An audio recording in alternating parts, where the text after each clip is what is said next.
চরিত্র, আর একটা হচ্ছে কি মুজিজা। এই মুজিজা সকল নবীকে দেওয়া হয়েছে।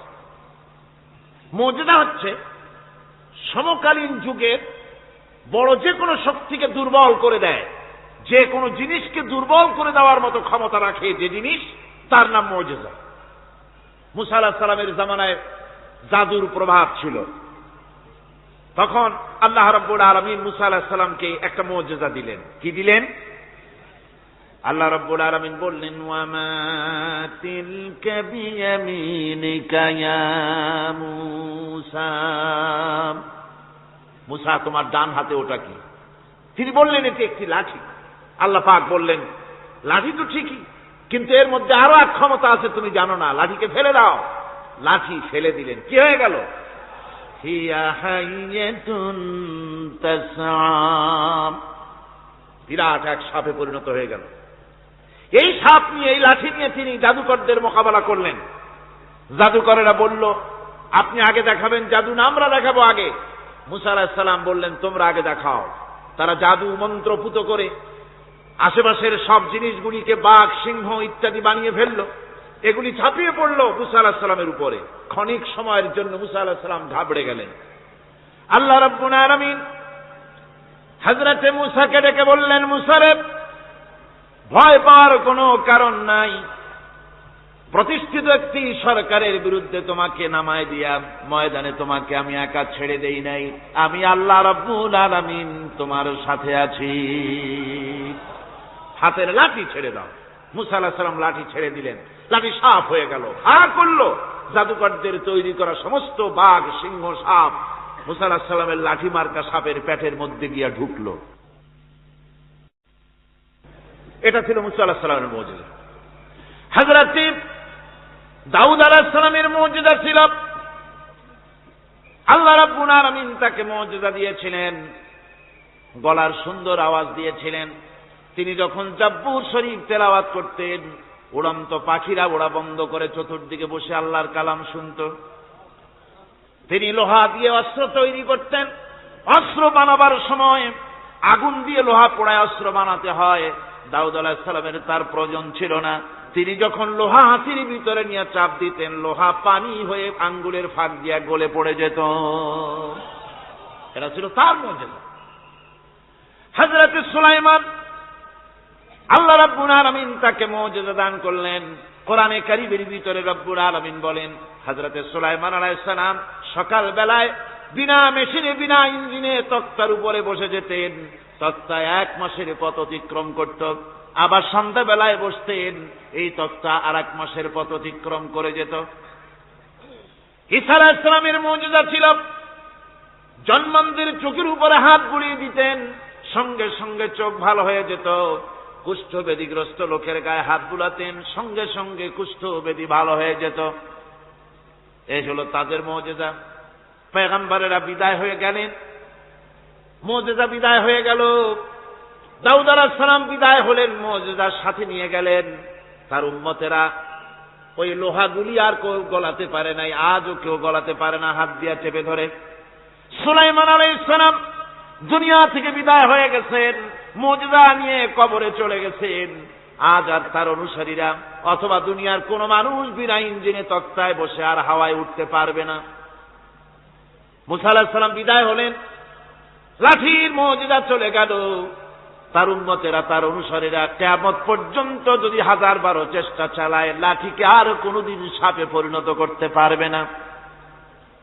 ঈসা আলাইহিস সালাম, আল্লাহ রাব্বুল আলামিন তাকে উঠায় নিলেন, মুজিজা তিনি সাথে নিয়ে গেলেন। আজ তার কোটি কোটি, শত শত কোটি উম্মতেরা, দুনিয়ায় যারা তার উম্মত দাবি করে, খ্রিস্টানেরা, হাজারো যদি চেষ্টা চালায়, তবুও জন্মান্ধের চোখের উপরে হাত বুলিয়ে চোখ আর ভালো করতে পারবে না। কুষ্ঠব্যাধিগ্রস্ত লোকের গায়ে হাত বুলিয়ে কুষ্ঠব্যাধি ভালো করতে পারবে না। তার মানে হলো, নবীরা যে যা যত মুজিজা পেয়েছিলেন, জীবদ্দশায় মুজিজা কাজে লেগেছে। দুনিয়া থেকে বিদায় হয়েছেন, মুজিজার সাথে নিয়ে গেছেন।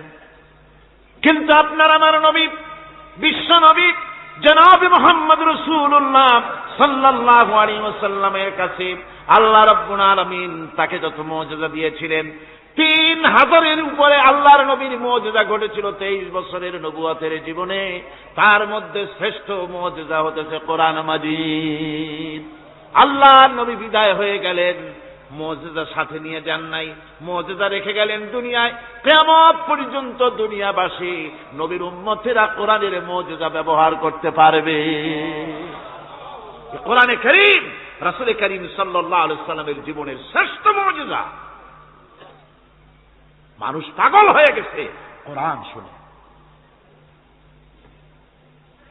সুতরাং এই কোরআনের বৈশিষ্ট্য সকল দিক থেকে এক অপূর্ব একটি কিতাবে পরিণত করেছে, যা মানুষকে চিরকাল বিস্ময় হতবাক করে দিয়েছে। কোরআনের আরেকটি বৈশিষ্ট্য হচ্ছে এই কোরআন এক সময় নাজিল হয় নাই। 30 পারা কোরআন শরীফ একসাথে নাজিল হয়েছে না, কোরআন নাজিল হয়েছে আস্তে আস্তে ধীরে ধীরে। কত বছর লাগলো? 23 বছরেরও কিছু বেশি সময় ধরে কোরআন ধীরে ধীরে রাসূল কারীম সাল্লাল্লাহু আলাইহি ওয়াসাল্লামের কাছে অবতীর্ণ হয়েছে। এমনটি আর কোনো কিতাব হয়নি, যা আর কোনো ধর্মগ্রন্থ যারা অন্যরা দাবি করে এরকম হয়নি। কোরআনে কারীমের আরেকটি বৈশিষ্ট্য হচ্ছে, যখন কাগজ ছিল না, ছাপাখানা ছিল না, এমনকি টেপ রেকর্ডার ছিল না, তখনকার নাজিলকৃত কিতাব যেভাবে নাজিল হয়েছিল সেইভাবে আজ পর্যন্ত অবিকল টিকে আছে, টিকে থাকবে ইলা ইয়াউমিল কিয়ামah। কিয়ামত পর্যন্ত কোরআনে কারীমের এই অকৃত্রিম অবিকৃত অবস্থায় কোরআনে কারীমের এই শান, এই বরকত টিকে থাকবে। এই জন্য কোরআন শরীফ হচ্ছে এই পৃথিবীর মহাবিশ্বের মহাবিস্ময়। কোরআন হচ্ছে পৃথিবীর মহাবিশ্বের মহাবিস্ময়। এর মর্যাদা সম্পর্কে রাসূল কারীম সাল্লাল্লাহু আলাইহি ওয়াসাল্লাম বলেছেন, ওয়ান উসমান রাদিয়াল্লাহু তাআলা আনহু আন্নাহু قال قال رسول الله صلى الله عليه وسلم خيركم من تعلم القرآن وعلمه رواه البخاري। আল্লাহর নবী বলেন, তোমাদের মধ্যে সর্বোত্তম ব্যক্তি সেই, তোমাদের ভিতরে ভালো ব্যক্তি, উত্তম ব্যক্তি সেই যে ব্যক্তি নিজে কোরআন শেখে আর অন্যকে শেখায়। কোরআন যে শেখে আর অন্যকে যে শেখায়, সেই ব্যক্তি হলো তোমাদের মধ্যে সর্বোত্তম ব্যক্তি, ভালো ব্যক্তি। সুবহানাল্লাহ পড়েন। কোরআনে কারীমের এই মর্যাদা সম্পর্কে রাসূল কারীম সাল্লাল্লাহু আলাইহি ওয়াসাল্লাম বলেছেন, দুই ব্যক্তিকে, দুই শ্রেণীর লোককে ঈর্ষা করা যায়।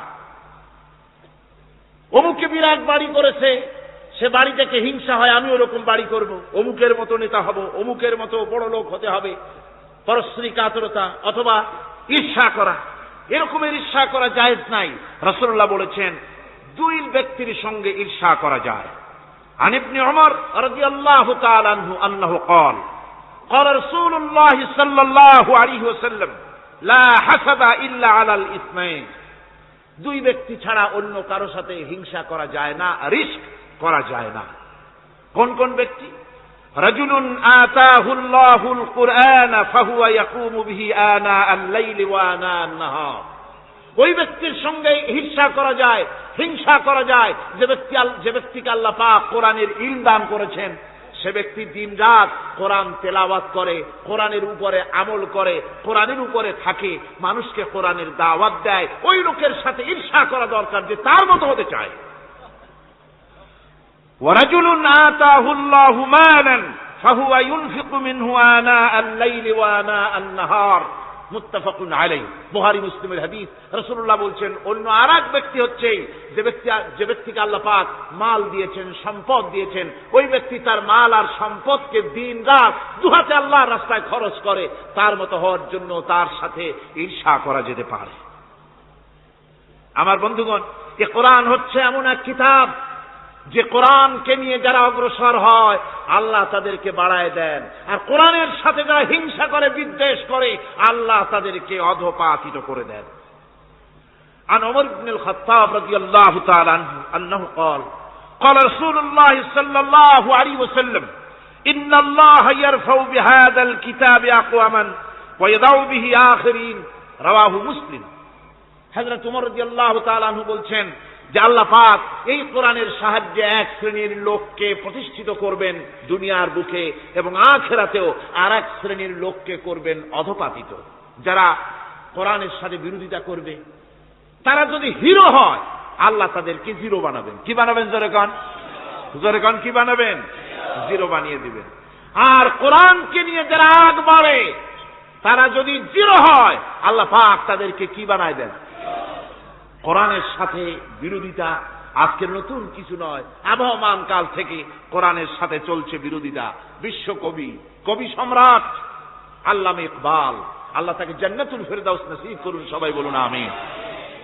আল্লামা ইকবাল বলেছেন, সতীজা কর রহা হ্যায় আসল সে তাইমরোজ, সতীজা কর রহা হ্যায় আসল সে তাইমরোজ, চরাগে মুস্তফা বি সে শরারে বুলহবীর। মুহাম্মদ সাল্লাল্লাহু আলাইহি ওয়াসাল্লামের দ্বীপ শিকার সাথে, আল্লাহর দ্বীনের সাথে আবু জাহাল, আবু লাহাবের অগ্নিস্ফুলিঙ্গের সংঘর্ষ আবহমান কাল থেকে লেগে এসেছে। কিন্তু ওদের এই অগ্নিস্ফুলিঙ্গের টক্কর লেগে মুহাম্মদ সাল্লাল্লাহু আলাইহি ওয়াসাল্লামের টিম টিম করে জ্বলে ওঠা এই প্রদীপটি প্রচন্ড ঝোড়ো হাওয়ার মুখে, টর্নেডো আর গর্কির মুখে নিভে যায়নি, জ্বলছে, জ্বলবে কিয়ামত পর্যন্ত। এটাকে নিভাবার ক্ষমতা বিশ্বের কোন মানুষের নাই। ফু দিয়া কেউ যদি নিভাতে চায়, চেহারা শুদ্ধ, মাথা শুদ্ধ, পুড়ে ছাই হয়ে যাবে, কোরআনের আলোকে নির্বাপিত করতে পারবে না।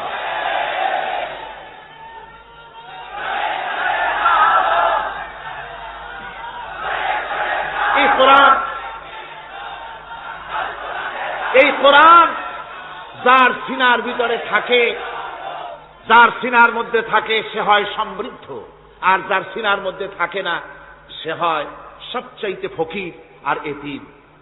আল্লাহর নবী বলেছেন, ইন্নাল্লাযী লাইসা ফী জাওফিহি শাইউম মিনাল কুরআনি কাল বাইতিল খারিব। যেই দেহের ভিতরে কোরআন নাই, যেই দেহের ভিতরে, যেই সিনার ভিতরে কোরআন নাই, ওই মানুষটা হতেছে একটা ছাড়া বাড়ির মতো, একটা উজাড় বাড়ির মতো, বিরান বাড়ির মতো। বিরান বাড়িতে কি থাকে? ছাড়া বাড়িতে কি থাকে? কি কয়? না না, ভূত কিসের? খামোখাই ভয় পান আপনারা। ভূত বলে কিছু নেই। হ্যাঁ, শয়তান থাকে, জেন থাকে, তারপরে ওর মধ্যে আর কি থাকে? উতুম পেঁচা থাকে, ইঁদুর থাকে, তেলা পোকা থাকে, উই পোকা থাকে, বাঁদর থাকে, উল্লুক থাকে, সাপ থাকে।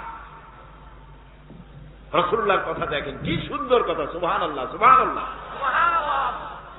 যে দেহের ভিতরে কোরআন নাই, সারা বাড়িতে যা থাকে, পোড়ো বাড়িতে যা থাকে, বিরান বাড়িতে যা থাকে, যে দেহে কোরআন নাই, সেই দেহের মধ্যে তাই থাকে। আর দেখুন, বাংলাদেশের শিক্ষাঙ্গনে, কলেজ, ইউনিভার্সিটিগুলিতে কোরআন পড়ানো হয় না। বলেন ঠিক কিনা? আমাদের বিশ্ববিদ্যালয়গুলিতে কোরআন পড়ানো হয়, তাফসীর পড়ানো হয়, হাদিস পড়ানো হয়। হাদিস, কোরআন, আল্লাহর কালাম পড়ানো হয় না বলে অবস্থা কি হয়েছে? হাদিস থেকে মিলায় নেন, ইন্নাল্লাযী লাইসা ফী জাওফিহি শাইউম মিনাল কুরআনি কাল বাইতিল খারিব। কোরআন নাই তো সারা বাড়ি, কোরআন নাই তো কি আছে? যে ঘরের মধ্যে মানুষ নাই, উল্লুক থাকে, ভাল্লুক থাকে, শয়তান থাকে, তেলা পোকা থাকে, সার পোকা থাকে, হিংস্র প্রাণী ভরপুর থাকে। যেই শিক্ষা প্রতিষ্ঠানে কোরআন পড়ানো হয় না, সেখানেও সন্ত্রাসীরা বাস করতে পারে, ভালো মানুষ টিকতে পারে না।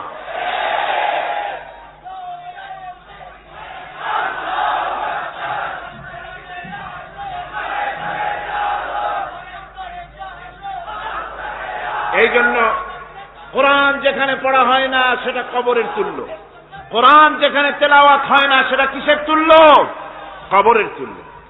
আল্লাহর নবী বলেছেন, আন আবি হুরায়রা রাদিয়াল্লাহু তাআলা আনহু আন্নাহু ক্বাল ক্বালা রাসূলুল্লাহ সাল্লাল্লাহু আলাইহি ওয়াসাল্লাম লা তাজআলু বুয়ুতাকুম মাকাবির। রাওয়াহু মুসলিম।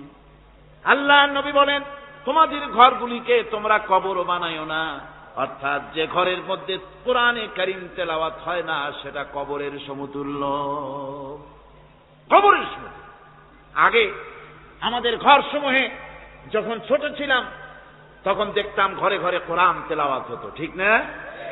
প্রত্যেকটা ঘরের জানালা দিয়া সকালবেলায় আওয়াজ আসতো, আউযু বিল্লাহি মিনাশ শাইতানির রাজিম, বিসমিল্লাহির রহমানির রহিম, তেলাওয়াতের আওয়াজ ভেসে আসতো। আজ আর এই অবস্থা নাই। আজ ভদ্রলোকের বাড়ির সামনে দিয়ে হেঁটে যাবেন, সকালবেলা কিসের তেলাওয়াত? জনমের ঘুম ঘুমায়, পাইকারি দরে ঘুমায়, ফজরের নামাজ নাই। শহরের অবস্থা, অধিকাংশ বাড়িতে ফজরের নামাজ হয় না। ভিসেন্টিনার মাধ্যমে, আগে তো শুধু বাংলাদেশের ছবি, ভিসেন্টিনার মাধ্যমে সারা পৃথিবীর শয়তানি আর বদমাশি ঘরে বসে গেলা যায়। উপকারিতা এবং অপকারিতা দুটোই আছে। নিউজ দেখা যায়, সাথে সাথে আবার নিউজের সাথে আরো বাজে কিছু দেখা যায়। এগুলো দেখতে দেখতে রাত শেষ হয়ে আসে, ঘুমায় জনমের মতো, এক ঘুমে বেলা 9টা আর 10টা। কিসের ফজরের নামাজ আর কি এর কোরআন শরীফ তেলাওয়াত করে? এরপরে উঠলো 9টা 10টার সময়, উঠে তারপরে গানের মাস্টার এসে গেছে। তখন ইতিমধ্যেই গানের মাস্টার এসে গেছেন। কি দুর্ভাগ্যজনক সত্য কথা, ইংরেজি যে টিচার পড়ান, অঙ্ক যে টিচার করান, সপ্তাহে 3 ঘন্টা পড়াবেন, বেতন 2500 টাকা। আর প্রতিদিন সকালবেলা এসে যদি কোনো মুসলমান, কোনো একজন মৌলভী সাহেব, হাফেজ সাহেবকে রাখেন কোরআন তেলাওয়াত করাবার জন্য, কোরআন পড়াবার জন্য সন্তানকে, প্রতিদিন আসতে হবে, প্রতিদিন 2 ঘন্টা পড়াতে হবে, আর মাসের শেষে বেতন 500 টাকা। কোরআনে কারীমের সাথে এই আচরণ। ও, আমি বেশি বলে ফেলেছি। যাদের অভিজ্ঞতা আছে তারা বলছেন 200 টাকা। এরপরে অঙ্ক ইংরেজি তো কাজে লাগে, ভালো কথা। তারপরে গানের মাস্টার আসছেন, তিনি শেখাবেন কি?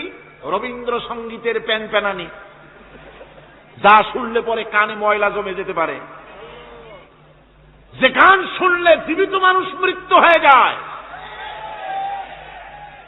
নজরুলের কথা শেখানো হবে না, তাহলে সেটা হবে সাম্প্রদায়িকতা। গানের মাস্টারকে, নাচের মাস্টারকে 5,000 টাকা, 10,000 টাকা পর্যন্ত বেতন দেওয়া হয়। এ জাতির জন্য আল্লাহর রহমত কেমনে আসবে? কি কারণে আসবে? কোরআনের সাথে এই বেয়াদবি আমরা করেছি। ঘরগুলিকে, আজকে আমাদের ঘরগুলিকে আমরা কবরস্থানে পরিণত করে দিয়েছি। কোরআন তেলাওয়াত হচ্ছে না। আমার বন্ধুগণ, কোরআন তেলাওয়াত করুন, বেশি বেশি তেলাওয়াত করুন, ঘরকে জীবিত করুন, সন্তানকে তেলাওয়াত করান, আপনি নিজেও তেলাওয়াত করেন। কোরআনে কারীম যারা তেলাওয়াত করবেন তাদের সম্পর্কে আল্লাহর নবী বলেন, মান ক্বারাআল কুরআনা ফাস্তাযহারাহু ফাহাল্লা হালালাহু ওয়া হাররামা হারামাহু আদখালাহুল্লাহুল জান্নাহ। আল্লাহর নবী বলেন, যে ব্যক্তি কোরআন শরীফ তেলাওয়াত করবে এবং কোরআনের হালাল অনুযায়ী হালালকে মেনে চলবে, হারাম অনুযায়ী হারাম থেকে ফিরে থাকবে, এরকম কোরআনের উপরে যে তেলাওয়াত করবে আর আমল করবে, আল্লাহ রাব্বুল আলামিন কিয়ামতের দিন তাকে জান্নাতের ভিতরে প্রবেশ করাবেন। শুধু বেহেশতে যাবে না, ওয়া শাফাহু ফি হাশরাতিন মিন আহলি বাইতিহি কুল্লুহুম কাদ ওয়াজাবাত লাহুন নার। নবীজি বলেন, এই কোরআনে কারীমের বরকতে কিয়ামতের দিন ওই ব্যক্তি তার রক্ত সম্পর্কিত 10 জন আত্মীয়ের ব্যাপারে সুপারিশ করার জন্য তৌফিক পাবে আল্লাহর দরবারে। এমন 10 ব্যক্তি, যেই 10 ব্যক্তির জন্য হিসাবের পরে জাহান্নাম ওয়াজিব হয়ে গিয়েছিল, এমন 10 ব্যক্তি সম্পর্কে কোরআনের তেলাওয়াতকারী আর আমলকারী আল্লাহর দরবারে সুপারিশ করার জন্য পারমিশন পাবেন। এমন নিয়ামত, সেই নিয়ামত থেকে আমরা বঞ্চিত হয়ে যাচ্ছি। আমি বলি না যে আপনারা কলেজ ইউনিভার্সিটিতে ছেলেদের পড়তে দিবেন না, আমি তা বলি না। তারা কলেজ ইউনিভার্সিটিতে বিলক্ষণ পড়াশোনা করুক, কিন্তু তাদেরকে কোরআন শরীফ শিখান। লক্ষ লক্ষ টাকা খরচ করলেন ছেলের পেছনে, কিন্তু কোরআন শিখালেন না। আপনি মরে গেলে আপনার জানাজাটা পড়বে, এ তৌফিকও সে পেল না। জানাজার ইমামতি তো দূরের কথা, জানাজার নিয়ত জানে না, প্রাক পবিত্রতা জানে না। বাপ মরে গেছে, সে তখন ছিল মার্কেটে, শুনলো বাপ মরছে, তাড়াতাড়ি জানাজায় শরীক হতে হবে। প্যান্টও পাক নাই, যেহেতু পেশাবের যখন বেগ এসেছিল দেওয়ালের পাশে দাঁড়াইয়া কাম সারছে, দোয়া মোছার কাম নাই, মাথায় টুপি নাই, নাক মোছা রুমাল ছিল পকেটে, রুমালতে মাথায় দিয়া দাঁড়ায় গেল, আল্লাহু আকবার। বাপের কপালে যা আছে তাই হোক। তারপরে বাপ মরে গেছে, কান্না শুরু করেছে। যেদিন মরছে সেদিন কাঁদতেছে, পরের দিনও একটু মুখ মলিন কান্দে। নাম বল্টু মিয়া। তার আবার এক বন্ধু আছে, তার নাম শান্টু মিয়া। শান্টু মিয়া বলছে, মিয়া বল্টু কান্দো কেন? বাপ মরে গেছে। এগুলো বাঁচে নাকি? এগুলো মরি যায়। আমার একটা ছিল, ওটাও মরছে। চিরকাল কারো বাপ থাকে, সুতরাং এত মন খারাপ কেন? আসো, ইন্ডিয়া থেকে ভালো একটা বই আসছে, সেইটা দেখে এত আনন্দ পাবে। বাপ তো বাপ, 14 গোষ্ঠী মরলেও মনের দুঃখ মুছে যাবে। এরপরে বাড়ি এনে তাকে সিনেমার ছবি দেখানো হলো। ছবি সে দেখলো, ফেরার সময় বাপের কবরের কাছ থেকে যাওয়ার সময় দাঁড়িয়ে গেল ক্ষণিকের জন্য। আহারে বাপ, বিদায় হয়ে গেলা, কি দেব তোমারে? কিছু তো নাই আমার কাছে, তাই সারা রাত ধরে যা কিছু দেখলাম এগুলি তোমার আমল নামায় দিয়ে গেলাম। জোরে কর নাউযুবিল্লাহ। আমি সমস্ত পিতাদেরকে বলতে চাই, সন্তানদেরকে কোরআন শিখান, কাজে লাগবে। কোরআন শিখালে কাজে লাগবে। কোরআন শরীফ মুখস্থ করে, বেশি করে মুখস্থ করেন কোরআনে কারীম, আপনার ফায়দা হবে। হযরত ওমর রাদিয়াল্লাহু তাআলা আনহু বর্ণনা করছেন যে রাসূল কারীম সাল্লাল্লাহু আলাইহি ওয়াসাল্লাম বলেছেন, ইউকালু লিসাহিবিল কুরআনি ইকরা ওয়ারাত্তিল কামা কুনতা তুরাত্তিলু ফিদ দুনিয়া। কিয়ামতের দিন জান্নাতীদেরকে, বেহেশতীদেরকে আল্লাহ রাব্বুল আলামিন বলবেন, কোরআন শরীফ তেলাওয়াত করো আর উপরের দিকে উঠতে থাকো। কোরআনে যেভাবে দুনিয়ার বুকে কোরআনে কারীম তুমি মুখস্থ করেছিলে, ধীরে ধীরে তেলাওয়াত করতে, ওইভাবে ধীরে ধীরে কোরআন তেলাওয়াত করো আর উপরের দিকে উঠতে থাকো। আল্লাহ পাক বলতে থাকবেন, উপরের দিকে ওঠো, তেলাওয়াত করো আর ওঠো। উঠতে উঠতে যেই জায়গায় গিয়ে তোমার তেলাওয়াত শেষ হয়ে যাবে, জান্নাতের ওই জায়গাটা তোমার জন্য বরাদ্দ হবে। আবু দাউদ শরীফের হাদিস। জান্নাতের ওই জায়গাটা তোমার জন্য বরাদ্দ হবে। এখন যাদের শুধু সূরা ইখলাস আর সূরা কাউসার মুখস্থ, তারা তো 2 পা আগাই বসে যাবে, উঠতে পারবেন না। বেশি বেশি মুখস্থ করেন, হাফেজে কোরআন হন অথবা হাফেজের মতো হন। বেশি বেশি মুখস্থ করেন সূরা ইয়াসিন, সূরা দুখান, সূরা রহমান, সূরা ওয়াকিয়া, সূরা মুজাম্মিল, এই সমস্ত সূরা, বেশি সূরা আল আরাফ, সূরা কাহাফ, সূরা মারিয়াম ইত্যাদি মুখস্থ করেন। কিয়ামতের দিন কাজে লাগবে। জান্নাতের অত উঁচায় উঠতে পারবেন। হাফেজ যে কোন জায়গায় যাবে, সুবহানাল্লাহি ওয়া বিহামদিহি, 30 পারা কোরআন যার সিনার ভিতরে, জান্নাতের কোন জায়গাটা আল্লাহ তাকে বরাদ্দ করবেন। সুবহানাল্লাহ, সুবহানাল্লাহ। কোরআনে কারীমকে মুখস্থ করুন, বেশি করে মুখস্থ করুন। কোরআনে কারীমকে বেশি করে তেলাওয়াত করুন। এই কোরআনে কারীমকে যারা বেশি করে তেলাওয়াত করবে, তেলাওয়াত করতে গিয়ে যারা আল্লাহর কাছে কিছু চাওয়ার সময় পাবে না, তাদের সম্পর্কে রাসূল কারীম সাল্লাল্লাহু আলাইহি ওয়াসাল্লাম বলেছেন, হাদিসে কুদসি, হাদিসে কুদসি রাসূল কারীম সাল্লাল্লাহু আলাইহি ওয়াসাল্লাম বলেছেন, ইয়াকুলু রাব তাবারাক ওয়া তাআলা মান শাগালাহুল কুরআন আন যিকরি মাসআলাতি আতাইতুহু আফযালা মা উতিয়া সাইলি। আল্লাহর নবী বলেন, আমার আল্লাহ পাক বলেছেন, কোরআন তেলাওয়াত করতে গিয়ে যারা ব্যস্ত থাকে, কোরআন তেলাওয়াত করতে করতে যারা আমার কাছে হাত পেতে কিছু চাওয়ার সময় পায় না, যারা আমার কাছে হাত পেতে কিছু চায়, তাদের থেকে তেলাওয়াতকারীদেরকে আমি রব্বুল আলামিন বেশি করে দেই। জোরে বলেন সুবহানাল্লাহ। কোরআন তেলাওয়াত করতে করতে যারা আল্লাহর কাছে হাত পেতে চাওয়ার সময় পায় না, আল্লাহ পাক বলেন যারা চায় তাদের থেকে তেলাওয়াতকারীকে আমি বেশি দেই। আমার বন্ধুগণ, শুধু তাই নয়, এ কোরআনে কারীম যারা তেলাওয়াত করবে, আমল করবে, কিয়ামতের দিন তার মা বাপের মাথার উপরে আল্লাহ রাব্বুল আলামিন, আবু দাউদ শরীফের হাদিসে এসেছে, তার মা বাপের মাথার উপরে নূরের টুপি পরিধান করানো হবে। এমন নূরের টুপি, এমন নূরের তাজ পরানো হবে, চন্দ্র সূর্যের আলোকে ম্লান করে দেবে। হাসরবাসীরা প্রশ্ন করবেন, এ লোকটি কে? কোন ফেরেশতা নাকি বলে না, কোন নবী নাকি বলে না, তবে কি ইনি কে? জবাব হবে, ইনি হচ্ছেন সেই ব্যক্তি যিনি তার সন্তানদেরকে কোরআন শিখিয়েছিলেন। কোরআন শিখানোর কারণে আল্লাহ রাব্বুল আলামিন আজ তার মা বাপের মাথার উপরে নূরের টুপি পরিধান করে হাসরের ভিতরে মর্যাদা দিলেন। কিয়ামতের দিন দুনিয়াও মর্যাদা পাওয়া যাবে, আখিরাতেও মর্যাদা পাওয়া যাবে যদি কোরআনে কারীমকে তেলাওয়াত করা যায়, আমল করা যায়, বোঝা যায়, তাহলে এই সমস্ত নিয়ামত আল্লাহ পাক দান করবেন। সুতরাং এই এত বড় নিয়ামত থেকে আমরা যেন কেউ বঞ্চিত হয়ে না যাই। কোরআন হচ্ছে এমন এক কিতাব যার তাফসীর লেখা হয় নাই। পৃথিবীতে এমন কোন ভাষা নাই, পৃথিবীর উল্লেখযোগ্য সবগুলি ভাষায় কোরআনে কারীমের তাফসীর লেখা হয়েছে, কিন্তু কোন মুফাসসির আজ পর্যন্ত কথা বলেন নাই যে আমি যে তাফসীর লিখছি এর চাইতে ভালো তাফসীর আর কেউ লিখতে পারেও না আর পারবেও না, এটা শেষ, আর তাফসীর লেখা লাগবে না।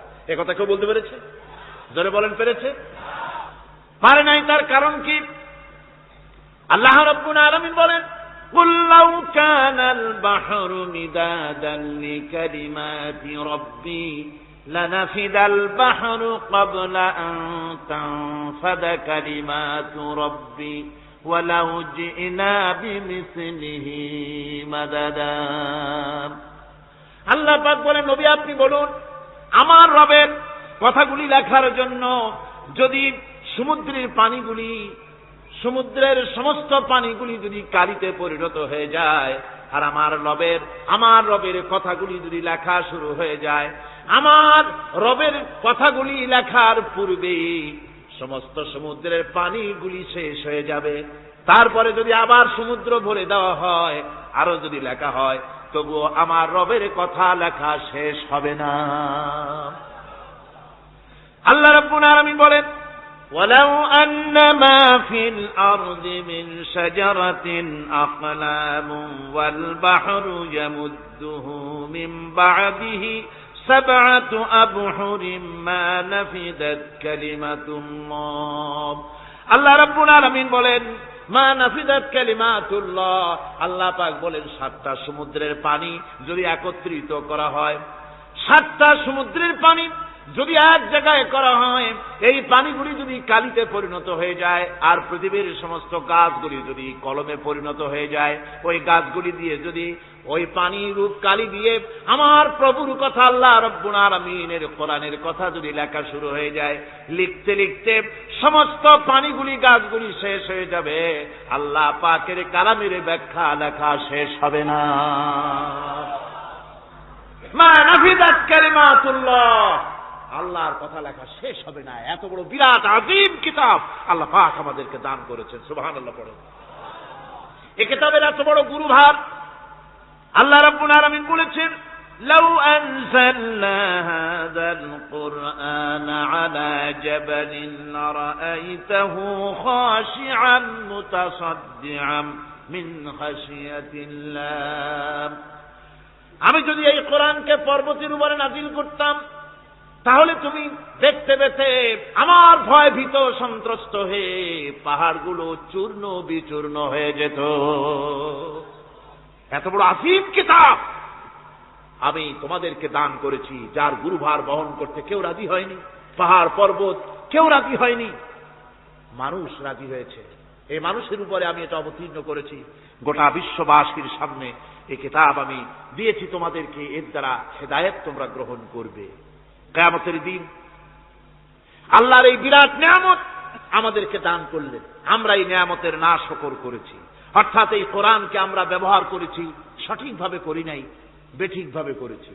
প্রথম দিন, দ্বিতীয় দিন আমি বলেছি কোরআন শরীফকে শুধু তাবিজ তুমারের জন্য, শুধু সওয়াবের জন্য তেলাওয়াত করেছি। আসলে শুধু সওয়াবের জন্য তো আসেনি কোরআন। কোরআন বুঝতে হবে, আমল করতে হবে, তবে না শান্তি পাবো। আপনি যদি, কোরআন হচ্ছে মানুষের জীবন সমস্যার সমাধানের গ্রন্থ। ওষুধ খেলে রোগ ভালো হয়। ওষুধ খেলে কি হয়? শীতের জন্য লেপ গায়ে যায় না দিয়া কেউ যদি চিল্লাইতে থাকে, জিকির করে লেপ্তশোক লেপ্তশোক লেপ্তশোক, শীত কি বন্ধ হবে নাকি? পানির পিপাসায় ছটফট করে মানুষ যদি চিল্লায় পানি পানি পানি পানি পানি, পানির পিপাসা আরো বাড়বে। তাহলে কি বোঝা গেল? পিপাসা লাগলে পানি পান করতে হবে, শীত লাগলে কম্বলটা গায়ে দিতে হবে, রোগ হলে ওষুধটা খেতে হবে, তাহলে সব সমস্যার সমাধান হবে। অনুরূপভাবে আমরা শুধু কোরআনে কারীমকে তেলাওয়াত করি সবের নিয়তে, তার হুকুমগুলি জীবনের উপরে আমল করি না বলে আজকের জীবন আমাদের বিপর্যস্ত হয়েছে। ব্যক্তিতে, পরিবারে, রাষ্ট্রে শান্তি নাই, কোথাও শান্তি নাই এই কারণে। আর কিয়ামতের দিন রাসূল আসামি করবেন তাদেরকে যারা কোরআন অমান্য করেছে। রাসূল হবেন বাদী। বাদী হবেন কে? যারা বলেন কে বাদী হবে? রাসূল। আসামি হবে কারা? যারা কোরআন ছেড়ে দিয়েছে। আল্লাহ রাব্বুল আলামিন বলেন, وقال الرسول يا رب إن قوم اتخذوا هذا القرآن مهجورا। কিয়ামতের দিন রাসূল আল্লাহর দরবারে ফরিয়াদ করবেন, আয় আমার রব, আয় আমার আল্লাহ তাআলা, এই সমস্ত লোকগুলি তোমার কালামকে, তোমার কোরআনকে অপ্রয়োজনীয় জিনিস বলে তারা পরিত্যাগ করেছিল।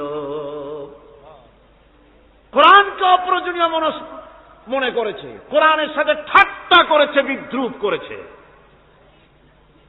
কোরআন শিক্ষা ভিক্ষার ঝুলি, শেখার বুলি মনে করেছে। কোরআনের কোনো মূল্য দেয় নাই, কোরআনের কোনো দাম দেয়নি, কোরআনের সাথে ঠাট্টা করেছে, কোরআনের আইনের সাথে ঠাট্টা করেছে, বিদ্রুপ করেছে। আমাদের দেশে শিক্ষাবিদ, চিন্তাবিদ, বুদ্ধিজীবী নাম ধরনের নামধারী এক শ্রেণীর লোকেরা কোরআনের সাথে সরাসরি বেয়াদবি করেছে। আহমদ শরীফ বলেছে পরকাল নাই, আল্লাহ বলছেন পরকাল আছে। আর আহমদ তো না, ওটা কি?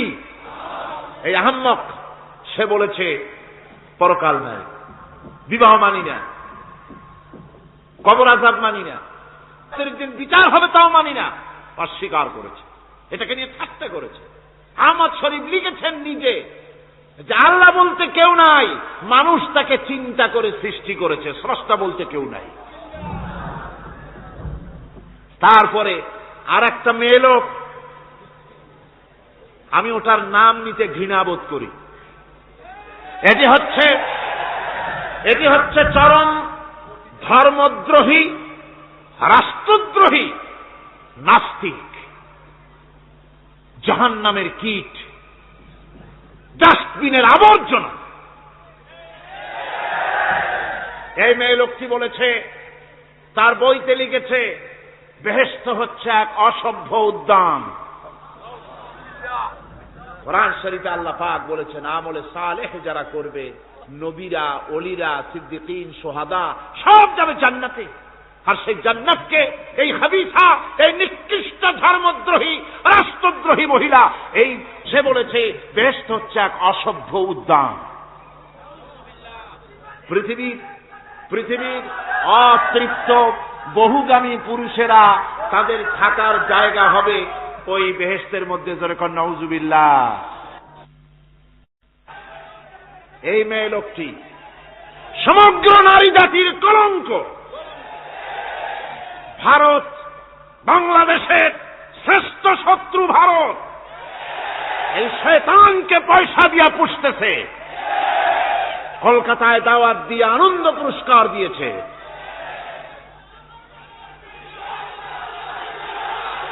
সে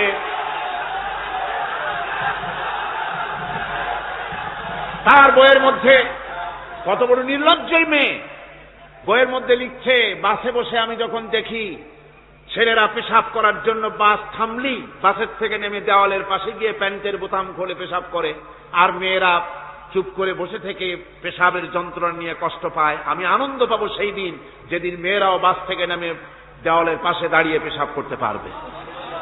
এটা কি একটা মানুষ? অসভ্য জানোয়ার একে জন্ম দিয়েছে, আল্লাহই ভালো জানে।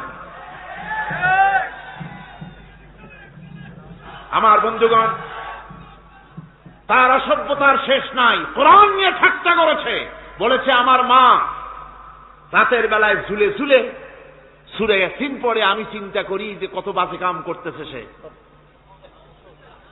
বলছে আল্লাহ পাক কোরআনের মধ্যে পুরুষকে বেহেশতের হুরিদের কাঁচা মাংসের লোভ দেখাইয়া, মদ খাওয়াবার লোভ দেখিয়ে তাদেরকে নামাজ রোজা করার জন্য বাধ্য করতেছে। বেহেশতে কি শরাব, বেহেশতে কি মদ পান করানো হবে? না, বেহেশতে মদ পান করানো হবে না। মদ তো নাপাক জিনিস। আল্লাহ পাক বলছেন বেহেশতে পান করানো হবে। ওয়াসাকাহুম রাব্বুহুম শারাবান তাহুরা। জান্নাতের ভিতরে আল্লাহ পাক শারাবে তাহুর পান করাবেন, যেটা নিজেও পাক এবং যে পান করবে সেও পবিত্র হয়ে যাবে। সুবহানাল্লাহ। সুতরাং এই কোরআন নিয়ে ঠাট্টা বিদ্রুপ যারা করেছে, কিয়ামতের দিন আল্লাহর দরবারে তাদেরকে উঠতে হবে, আজ হোক কাল হোক।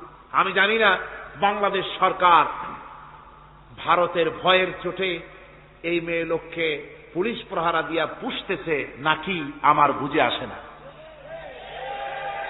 বাংলাদেশ সরকারের পররাষ্ট্র মন্ত্রণালয় রীতিমতো আসামির কাঠগড়ায় দাঁড়িয়ে বিবৃতি দিয়েছেন এবং তাকে পুলিশ প্রহরার ভিতরে রেখেছে। বাংলাদেশের দণ্ডবিধি অনুযায়ী ওর তো ফাঁসি হয়ে যাওয়া উচিত। কথা বলেছে, আল্লাহর কোরআন নিয়ে ঠাট্টা করেছে।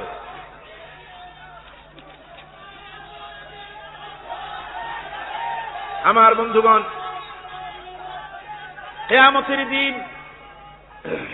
কিয়ামতের দিন যখন এরা উপস্থিত হবে আল্লাহর দরবারে, আল্লাহ রাব্বুল আলামিন কোরআনের সাথে যারা ঠাট্টা করেছে, বিদ্রুপ করেছে, কোরআনের আইনকে নিয়ে যারা ঠাট্টা বিদ্রুপ মজাক উড়াইছে, কিয়ামতের দিন তাদেরকে বলা হবে ওয়াকিলাল ইয়াউমা নানসাকুম কামা নাসিতুম লিকা ইয়াউমিকুম হাদা। কিয়ামতের দিন আল্লাহ রাব্বুল আলামিন কোরআনের ঠাট্টাকারী, কোরআনের বিদ্রুপকারী, কোরআনের আইনের অমান্যকারীদেরকে বলবেন আমি আজকে তোমাদের ভুলে গেলাম, যেমন করে তোমরা এই দিনে আমার সঙ্গে সাক্ষাৎকারের কথা ভুলে গিয়েছিলে। তোমরা যেমন আমার আজকের এই কিয়ামতের দিনের কথা যারা ভুলে গিয়েছিলে, আজকে আমিও তোমাদেরকে ভুলে গেলাম। এরপরে কি হবে? ওয়ামাওয়াকুমুন নার ওয়ামা লাকুম মিন নাসিরিন। আল্লাহ পাক বলেন এরপরে এদের জায়গা হবে জাহান্নাম, আর এদের সাহায্যকারীও কেউ থাকবে না, জাহান্নামে চিরকাল থাকতে হবে। এটা এই জন্য যে তারা আল্লাহর কোরআনের সঙ্গে ঠাট্টা করেছে, বিদ্রুপ করেছে, কোরআনের আইন মানে নাই, কোরআনের আইনকে অমান্য করে চলেছে। এই জন্য কিয়ামতের দিন আল্লাহ রাব্বুল আলামিন তাদেরকে শাস্তি প্রদান করবেন। কোরআন পৃথিবীর বুকে আল্লাহ নাজিল করেছেন, শুধু তেলাওয়াত করবেন ঝুলে ঝুলে, এই জন্য নয়। কি জন্য নাজিল হলো? এবার উদ্দেশ্য শুনুন। আল্লাহ পাক বলেন আর রহমান আল্লামাল কুরআন। আল্লাহ রাব্বুল আলামিন তিনি হলেন এমন দয়াবান, এমন রহমান, যিনি কোরআন শিখালেন। কি কারণে শিখালেন? কোরআন নাজিলের উদ্দেশ্য কি? আল্লাহ পাক বলেন ইন্না আনজালনা ইলাইকাল কিতাবা বিল হাক্কি লিতাহকুমা বাইনান নাসি বিমা আরাকাল্লাহ। আল্লাহ পাক বলেন এই কিতাব আমি আপনার প্রতি অবতীর্ণ করেছি এই জন্যে যাতে করে আপনি আল্লাহর প্রদর্শিত এই বিধান অনুযায়ী মানুষের উপরে বিচার ফয়সালা করতে পারেন। মানুষের উপরে আইন চলবে আল্লাহ। কার আইন?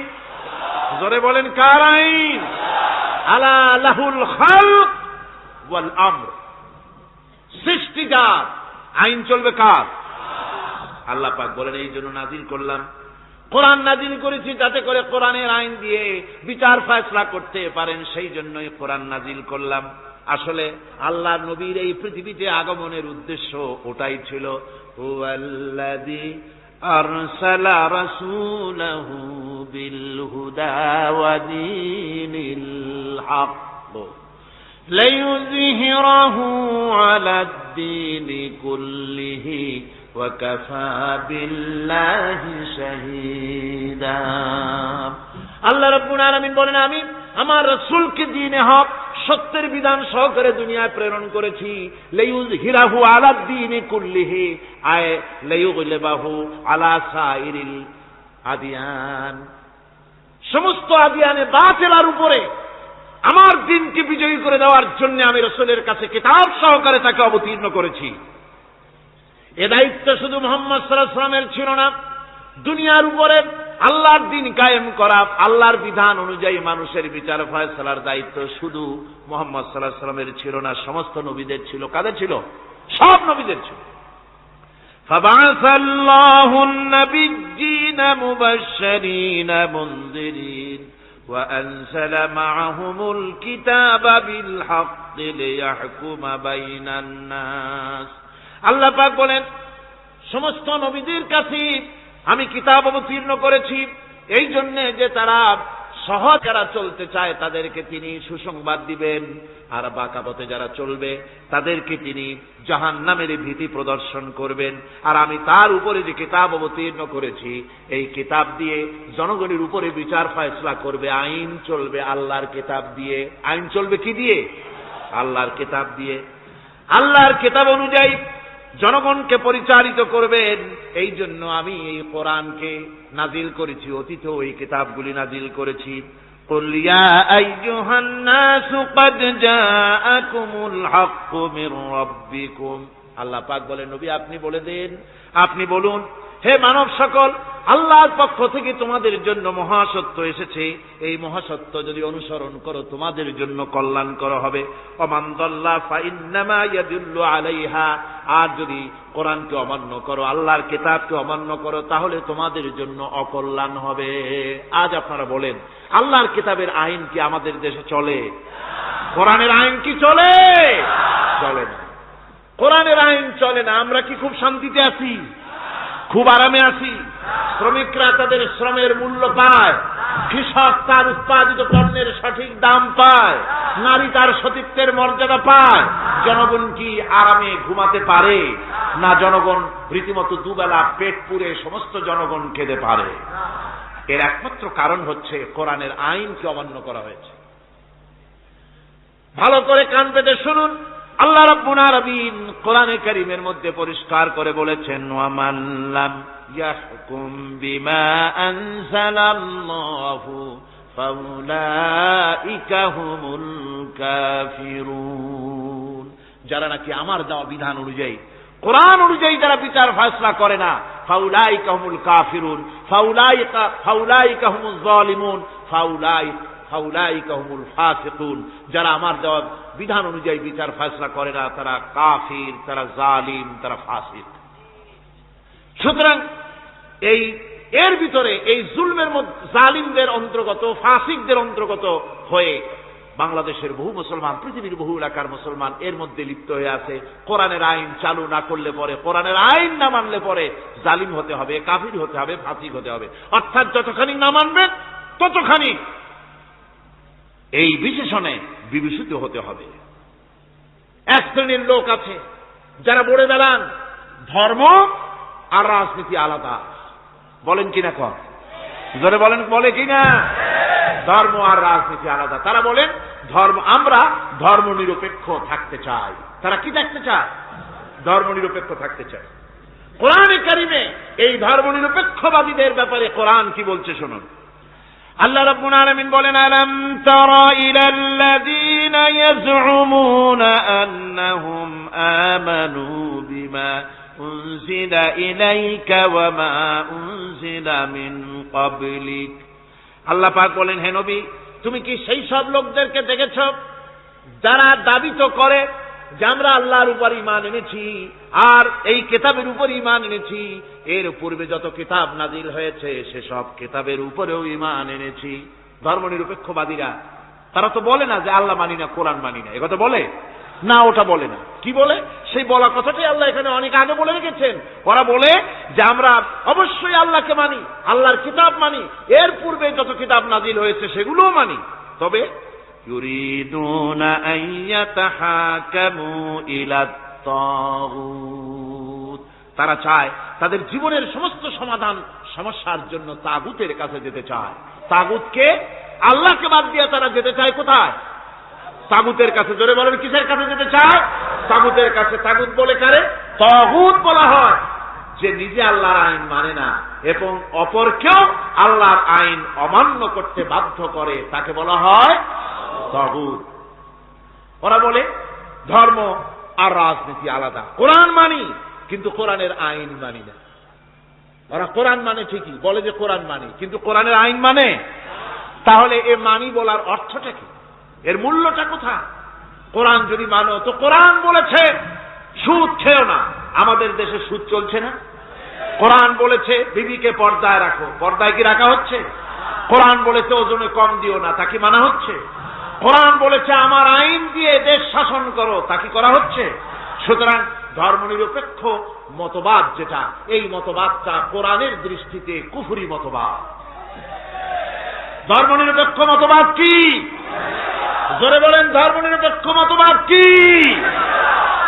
কোন মুসলমান, যে ব্যক্তি নিজেকে মুসলমান বলে দাবি করে, ধর্মনিরপেক্ষ মতবাদ সে বিশ্বাস করতে পারে না। জায়েজ নাই, হারাম। আফাতুমিনুনা বিবাদিল কিতাব ওয়া তাকফুরুনা বিবাদ। তোমরা কোরআনের কিছু অংশকে মেনে নিবে আর কিছু অংশকে করবে অস্বীকার। এটা যদি করো দুনিয়ার জীবনে পাবে দুনিয়ার জীবনে জিল্লতি আসবে, লাঞ্ছনা আসবে, আর কিয়ামতে পাবে জাহান্নামের শাস্তি। সুতরাং ধর্মনিরপেক্ষ মতবাদের অর্থ তারা বলে যে ধর্মহীনতা নয়, আসলে কিন্তু ধর্মনিরপেক্ষ মতবাদের অর্থই হলো ধর্মহীনতা। ঠিক কিনা কন? জোরে বলেন ঠিক কিনা? এই ধর্মনিরপেক্ষ মতবাদ আমাদের দেশের জন্ম হয় নাই, এর জন্ম হয়েছে ইউরোপ সভ্যতায়। প্রাচীন ইউরোপ সভ্যতায় এর জন্ম হয়েছিল। সেখান থেকে তার আন্ডা বাচ্চা ভারতে এসেছিল। ভারত থেকে এই আন্ডা বাচ্চার কিছু অংশ 1972 সালে তদানীন্তন সরকারের মাথার উপরে ভারত চাপিয়ে দিয়েছিল। সেই ধর্মনিরপেক্ষ মতবাদ 1972 সনের সংবিধানে লেখা হলো, কিন্তু 1982 সনে যখন সংবিধান আবার অ্যামেন্ডমেন্ট করা হলো, তখন ধর্মনিরপেক্ষতার কপালে ঝাঁটা মেরে বিদায় করা হয়েছে। বাংলাদেশে ধর্মনিরপেক্ষ মতবাদ চলতে পারে না। ধর্মনিরপেক্ষ মতবাদের কথা আমাদের দেশে তারাই বলে যারা 72 সনে ক্ষমতায় ছিলেন। তারা ধর্মের সাথে কি ব্যবহার করেছেন আমরা ভুলে যাই নাই, আপনারা ভুলে গেছেন। 1972 সনে দেশের সমস্ত বিশ্ববিদ্যালয়ের মনোগ্রাম থেকে ইকরা বিস্মি রাব্বিকাল্লাযী খালাক রাব্বি জিদনি ইলমা, কোরআনে কারীমের এই আয়াতকে বিদায় করে দেওয়া হয়েছিল। শাসনতন্ত্রের শিরোনামে বিসমিল্লাহকে গ্রহণ করা হয় নাই। শুধু তাই নয়, কোরআনে কারীম যেখানে তেলাওয়াত করা হয়, তখনকার সময় রেডিওতে, টেলিভিশনে, ওই 72 থেকে 3 বছর, এবং এখনো সেই দলটি মিটিং করতে গিয়ে, কোন জায়গায় কিছু করতে গিয়ে, আগে কোরআন শরীফ, তারপরে গীতা, তারপরে বাইবেল। এগুলি হচ্ছে মুনাফিকের লক্ষণ। কিসের লক্ষণ? যেখানে যেই টেবিলে, যেই মঞ্চে কোরআন তেলাওয়াত হয়, বাইবেল গীতা পড়া হারাম, পড়া হতে পারে না। কোরআনের চাইতে শ্রেষ্ঠ কিতাব আল্লাহর দুনিয়া আছে? সমস্ত কিতাবকে রদ করেছে কোরআন। হযরত ওমর রাদিয়াল্লাহু তাআলা আনহু রাসূল করিম সাল্লাল্লাহু আলাইহি ওয়াসাল্লামের কাছে গিয়ে তাওরাতের একটা পাতা পড়তেছিলেন। হযরত আবু বকর রাদিয়াল্লাহু তাআলা আনহু সেখানে চলে এলেন। এসে দেখেন রাসূল করিম সাল্লাল্লাহু আলাইহি ওয়াসাল্লামের চেহারা মোবারক লাল হয়ে গিয়েছে গোসায়। হযরত আবু বকর বললেন, ওমর, তুই যদি এর থেকে মরে যেতিস, তুই যদি এর থেকে মরে যেতিস, তুই যদি এর থেকে মরে যেতি। 3 বার বললেন। হযরত ওমর শিউরে উঠলেন, হতচকিত হয়ে উঠলেন। আবু বকর আমাকে মরার কথা বলছেন কেন? তিনি তাকিয়ে দেখেন রাসূল করিম সাল্লাল্লাহু আলাইহি ওয়াসাল্লামের চেহারা মোবারক গোসায় লাল হয়ে গিয়েছে। হযরত ওমর বলছেন, ইয়া রাসূলুল্লাহ, আমার এবং আমার পিতা মাতার জীবন আপনার কদম মোবারকে উৎসর্গ হয়ে যায়। আমি অপরাধ করেছি, কি অন্যায় করেছি হুজুর আমাকে বলুন। হুজুর বলছেন, ওমর, তুমি যে তাওরাতের পাতা আমার সামনে পড়তেছ, এই তাওরাত যার উপরে নাজিল হয়েছিল, সেই মুসা আলাইহিস সালাম যদি আজকে বেঁচে থাকতেন, তাহলে আমার উম্মতের ভিতরে শামিল হয়ে যাওয়া তার জন্য ফরজ হয়ে যেত। অতীতের সমস্ত কিতাবকে রদ করা হয়েছে, সমস্ত শরিয়াতকে বন্ধ করা হয়েছে। সুতরাং কোন মুসলমানের প্ল্যাটফর্মে যেখানে কোরআন তেলাওয়াত, বাইবেল, গীতা পড়া হারাম, সেখানে এই মুনাফিকরা তাও করে থাকে। আমার মুসলমান ভাইয়েরা, নজরুল ইসলাম কলেজের ইসলাম শব্দ বাদ দিয়ে নজরুল কলেজ করা হয়েছিল। সলিমুল্লাহ মুসলিম হলের মুসলিম শব্দ বাদ দিয়ে শুধু সলিমুল্লাহ হল করা হয়েছিল। তার মানে ধর্ম এদের কলিজায় আগুন জ্বালিয়ে দেয়। ইসলামের নাম বরদাস্ত হয় না, কোরআনের নাম বরদাস্ত হয় না। আর বরদাস্ত হয়নি বলেই আল্লাহ পাক তার ইন্তেকাম নিয়েছেন। আমার বক্তব্য হচ্ছে, কোরআনে কারীম পৃথিবীতে এসেছে শাসন করতে দুনিয়াকে। তার মধ্যে রয়েছে রাজনীতি, অর্থনীতি, সব কিছু। এই বিচার ফয়সালা কোরআন থেকে যারা গ্রহণ করে না, রাসূলকে যারা বিচারক মানে না, তাদের সম্পর্কে আল্লাহ পাক কি বলছেন শুনুন। ফালা ওয়ারাব্বিকা লা ইউমিনুনা হাত্তা ইউহাক্কিমুকা ফীমা শাজারা বাইনাহুম সুম্মা লা ইয়াজিদু ফী আনফুসিহিম হারাজাম মিম্মা কাদাইতা ওয়া ইউসাল্লিমু তাসলিমা। আল্লাহ রাব্বুল আলামিন বলেন, ফালা ওয়ারাব্বিক, কখনো নয় হে নবী, আপনার রবের কসম, কখনোই নয়। ওরা মুমিন নয় যারা নাকি তাদের জীবনের সব কিছুর ব্যাপারে যতক্ষণ পর্যন্ত আপনাকে বিচারক না মানে, আপনার দেওয়া ফয়সালাকে গ্রহণ না করে, এবং আপনি বিচার করার পর ফয়সালা দেওয়ার পরে এটার উপরে দ্বিধাহীন চিত্তে মেনে যতক্ষণ না নিবে, ততক্ষণ পর্যন্ত তারা যত ঈমানের দাবি করুক, তারা আসলে মুমিন না। এ ফতোয়া কার? এ ফতোয়া কার? আল্লাহ রাব্বুল আলামিনের ফতোয়া। কখনো মুমিন হতে পারবে না যারা রাসূলুল্লাহকে ফয়সালাকারী হিসেবে গ্রহণ না করবে, কোরআনকে সংবিধানের উৎস হিসেবে গ্রহণ না করবে। কোরআন এসেছে আইনের কিতাব হিসেবে পৃথিবীর মানুষকে পরিচালিত করার জন্য। আজ এই কোরআনের আইন যারা মানে সেখানে শান্তি পায়, কোরআন যেখানে মানে না সেখানে শান্তি হয় না। আল্লাহ পাক পরিষ্কার বলেছেন, কোরআনের আইন মেনে চলো। আর যারা এই কোরআনকে অমান্য করবে তাদের শাস্তি কি হবে? আল্লাহ পাক বলেন, আল্লাযীনা কাযযাবু বিল কিতাবি ওয়া বিমা আরসালনা বিহি রুসুলানা ফাসাউফা ইয়ামালুন। আল্লাহ পাক বলেন, আমি যে কিতাব নাজিল করেছি, এই কিতাবকে যারা মিথ্যা মনে করে, কিতাবকে যারা অস্বীকার করে, কোরআনের আইন যারা মানে না, আমি যে রসুলের উপরে যা নাজিল করেছি সেগুলির উপরে যারা ঈমান আনে না, এগুলিকে যারা মানে না, তাদের জন্য এর পরিণতি তারা খুব শীঘ্রই টের পাবে। খুব শীঘ্রই তাদেরকে এর পরিণতি দেওয়া হবে। কিয়ামতের দিন তাদেরকে আল্লাহ রাব্বুল আলামিন জাহান্নামে প্রবেশ করাবেন। কোরআনের অমান্যকারীদের জায়গা কোথায় হবে? কোথায় হবে তাদের জায়গা? জাহান্নামের ভিতরে হবে। সুতরাং আমরা কোথায় যেতে চাই? জাহান্নামে না জান্নাতে? বেহেশতে যদি যেতে চাই, দুনিয়ায় যদি শান্তি চাই এবং আখিরাতে যদি মুক্তি পেতে চাই, তাহলে আমাদেরকে কোরআনের আইনকে মানতে হবে। কিসের আইন মানা লাগবে? কোরআনের আইন মানতে হবে। কোরআনে কারীমের নাজিল হলো, আল্লাহ পাক যে কোরআন আমাদের শিখালেন, আর রহমান আল্লামাল কোরআন, যে কোরআন তিনি আমাদের শিখালেন। এই কোরআন নাজিলের পদ্ধতি ছিল মদিনা এবং মক্কা। রাসূলের মক্কি জিন্দেগিতে কিছু নাজিল হয়েছে, আর মদনী জিন্দেগিতে নাজিল হয়েছে কিছু। মক্কা শরীফে যেগুলি নাজিল হয়েছে সে সূরাগুলো ছিল তাওহীদ, রিসালাত এবং আখিরাতের উপরে নির্ভর করে। আর মদনী সূরা যেগুলি ছিল সেগুলি ফৌজদারি দণ্ডবিধি, উত্তরাধিকারী আইন, তারপরে যাকাত, ওসর, যুদ্ধ, সন্ধি, বন্দী, এরপরে রয়েছে স্বরাষ্ট্রনীতি, পররাষ্ট্রনীতি, অর্থনীতি, জীবন পরিচালনার সমস্ত বিধি আর ব্যবস্থা মদনী জিন্দেগীর সূরাগুলিতে, অবতীর্ণ সূরাগুলিতে আল্লাহ রাব্বুল আলামিন নাজিল করেছেন। কোরআন শরীফ মানুষের সকল সমস্যার সমাধান দিয়েছে। এখানে আমি এখন তার কিছু নমুনা পেশ করছি আপনাদের সামনে, আপনাদের বোঝার জন্য যে কোরআন।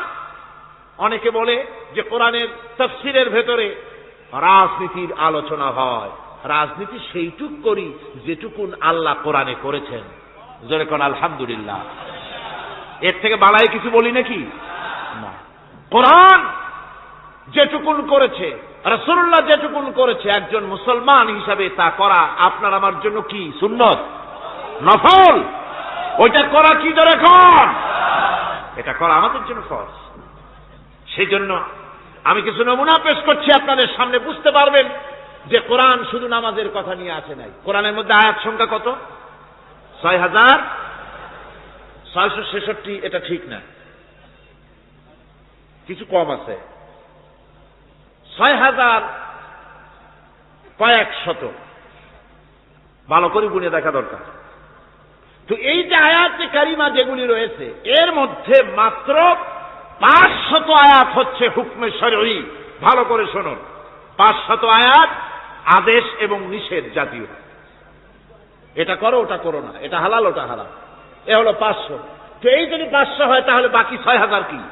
বাকি 6000 ইতিহাস, দর্শন, বিজ্ঞান, রাজনীতি, অর্থনীতি, সমাজনীতি, উত্তরাধিকারী আইন, পররাষ্ট্রনীতি, স্বরাষ্ট্রনীতি, মানুষের জীবনে যা দরকার, ইহকাল, পরকাল, কবর, হাসর, মিজান, সিরাত, জান্নাত, জাহান্নাম, এসব কিছু আল্লাহ পাক বাকি হাজার হাজার আয়াতের মধ্যে বলেছেন।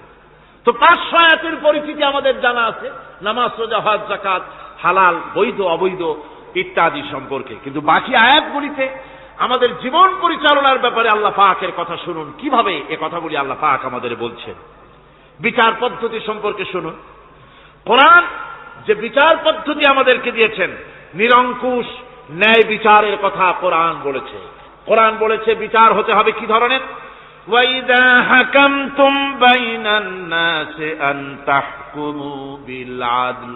কোরআন শরীফ বলেছে, তোমরা যখন লোকদের মাঝে বিচার ফয়সালা করবে, তখন অবশ্যই সুবিচার করবে, জাস্টিস, ন্যায় বিচার করবে।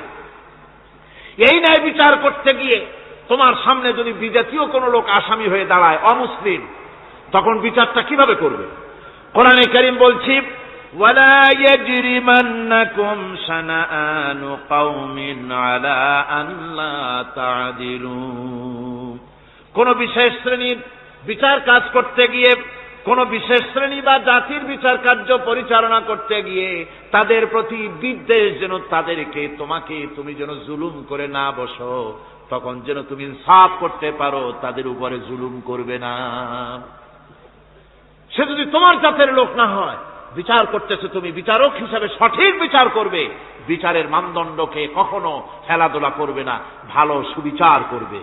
এটা হচ্ছে কোরআনে কারীমের কথা। আর আত্মীয় স্বজনের বিচার সম্পর্কে বলা হচ্ছে যে তোমরা বিচার নিয়ে, সুবিচার নিয়ে তোমরা দাঁড়াও, দণ্ডায়মান হও সুবিচার নিয়ে। মুসলমানেরা, তোমরা যখন বিচার করবে, তখন এই বিচার করতে গিয়ে ওয়ালাউ আলা আনফুসিকুম আবিল ওয়ালিদাইনি ওয়াল আকরাবিন, সে যদি তোমার নিজের বিরুদ্ধেও যায় বিচার, তা যদি তোমার সন্তান সন্ততি, ভাই ব্রাদার, মা বাপ ইত্যাদির বিরুদ্ধেও যদি চলে যায়, ইয়াকুন গানিয়ান আও ফাকিরান, যদি সে গরিব হয়, যদি সে ধনীও হয়, বিচারের বেলায় কোন রকম তারতম্য করবে না, আপন হোক পর হোক, বিচার করতে হবে সঠিক। এটা কার কথা? আল্লাহর। জোরে বলেন, কার কথা? পৃথিবীর কোন ধর্মগ্রন্থে কথা বলেছে? পৃথিবীর কোন জাতি কথা বলেছে? কোরআন বলেছে এই সুবিচারের কথা। সুবিচার করতে হবে, বিচারের বেলায় খবরদার আপন পর এবং কোন ধর্মের লোক এই চিন্তা করতে যেও না। কোরআনে কারীমের মধ্যে রয়েছে ফৌজদারি দণ্ডবিধি, জুডিশিয়াল ল, ফৌজদারি দণ্ডবিধি। এখানে একটা কথা বলে নিতে হয়, আল্লাহর আইন, মূল কথাটা কি? আল্লাহর আইন। আল্লাহর আইনের কথা শোনা মাত্রই এক শ্রেণীর লোকেরা মনে করে আল্লাহর আইন মানেই হলো হাত কাটা, আল্লাহর আইনের অর্থই হলো গলা কাটা, আল্লাহর আইনের অর্থই হলো দৌড়া মারা। এটি একটা বাজে কথা। আল্লাহ পাকের আল্লাহ কি এইরকম একটা বদমেজাজি দারোগার মতো আল্লাহ, যে মানুষ পাইলেই খালি পিটাবে আর হাত কাটবে? একটা কথা হইল? হাত কাটা, গলা কাটা, এটা কখন? সুবিচার প্রতিষ্ঠিত হয়ে যাবে, খাওয়া পড়ার গ্যারান্টি মিলবে, তারপরে যদি কেউ চুরি করে দৃষ্টান্তমূলক শাস্তি দাও হাত কেটে। এর আগে না। মদিনা মুনাওয়ারায় হযরত ওমর রাদিয়াল্লাহু তাআলা আনহুর সময় অনাবৃষ্টির কারণে দুর্ভিক্ষ দেখা দিয়েছিল। তখন হযরত ওমর জাস্টিসদেরকে, ম্যাজিস্ট্রেটদেরকে ডেকে পরিষ্কারভাবে এলান করে দিয়েছিল, এখন যদি কোনো চোর ধরা পড়ে, এই দুর্ভিক্ষ চলাকালীন কোন চোর যদি ধরা পড়ে আর প্রমাণিত হয় পেটের জ্বালায় চুরি করেছে, খবরদার তার হাতকে তোমরা কাটবে না, খবরদার হাত কাটবে না। ইসলাম তো আগে পেটে দেয়, আগে কোথায় দেয়? পেটে, তারপরে দেয় পিঠে, আগে দেয় না। মানুষের খাওয়া পড়া শিক্ষা চিকিৎসা বাসস্থান সবটার গ্যারান্টি দেওয়া হয়। মদিনায় যখন এই গ্যারান্টি এসে গেল, চোরের হাত কাটা আইন মক্কায় নাজিল হয় নাই, নাজিল হয়েছে মদিনা মুনাওয়ারায়, রসুলের মদনী জিন্দেগিতে। কোন সময়? যখন রসুল্লাহ প্রেসিডেন্ট। রসুল্লাহ কি? জোরে কোন রসুল্লাহ কি? রাষ্ট্রপতি। সেই সময় মানুষ দরজা খুলে ঘুমাবার সুযোগ পেল, খাওয়া পড়া শিক্ষা চিকিৎসা বাসস্থানের গ্যারান্টি পেল। এই সময় আল্লাহ রাব্বুল আলামিন তিনি যখন দেখলেন ইসলামী সমাজ ব্যবস্থা কোরআনের আইনের মাধ্যমে মানুষ সব রকমের নিরাপত্তা লাভ করেছে, পেটের সমস্যার সমাধান হয়ে গেছে, তখন আল্লাহ আইন জারি করলেন, আস-সারিকু ওয়াস-সারিকাতু ফাকতাউ আইদিয়াহুমা। চোর পুরুষ হোক আর নারী হোক, উভয়ের হাত কেটে দাও। পুরুষ হোক আর নারী হোক, এখন উভয়ের হাত কেটে দাও। দৃষ্টান্তমূলক শাস্তি হোক, যাতে করে এই চুরি আর না কেউ না করে। পেটে খাবার আছে, চাকরি আছে, ওষুধ আছে, শিক্ষা আছে, থাকার মতো জায়গা আছে, এখন চুরি করো কেন? তাহলে বোঝা যাবে এটা নেশায় পরিণত হয়েছে। কি হয়েছে? নেশা। তখন তো আর চোরকে বসায় সেলুট মারা আর যাবে না, এখন হাতটা কাটিয়া একটা শাস্তি দিয়ে দাও। আমাদের দেশে কিন্তু চোরের হাত কাটা আইনের ব্যাপারে কোন চোরেরা আজ পর্যন্ত মিছিল করে না। বাংলাদেশের কোন ছোট ছোট চোর, যেমন তাল চোর, বেল চোর, কচু চোর, ছাতি চোর, জুতা চোর, আরো যত ছোট ছোট চোর, এই সব চোরেরা কি কোনোদিন মিছিল করেছে যে চোরের হাত কাটা আইন মানি না, মানবো না?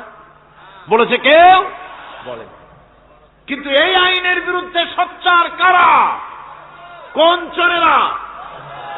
নিশ্চয়ই ছোট চোরেরা না, বড় চোরেরা, যারা তাল বেল চুরি করে না, বরং কলমের খোঁচা দিয়া সরকারের জনগণের লক্ষ কোটি কোটি টাকা পকেটস্থ করেন মেহেরবানি করে।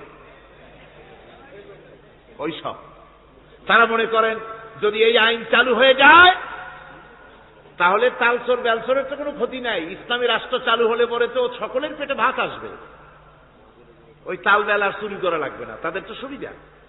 কিন্তু মুসিবতটা তো আমাদের হবে। বেশি খাইয়া খাইয়া জিব্বা পুরু হয়ে গেছে, এখন ওই বেশি খাইতে না পারলে বদভ্যাস চালু হয়ে যাবে, চুরি করতে যখন যাইবে তখন এই আইন তো বিসমিল্লাহ হবে আমাদের দিয়া। এই জন্য ওনারাই বিরোধিতা করেন চরম ভাবে।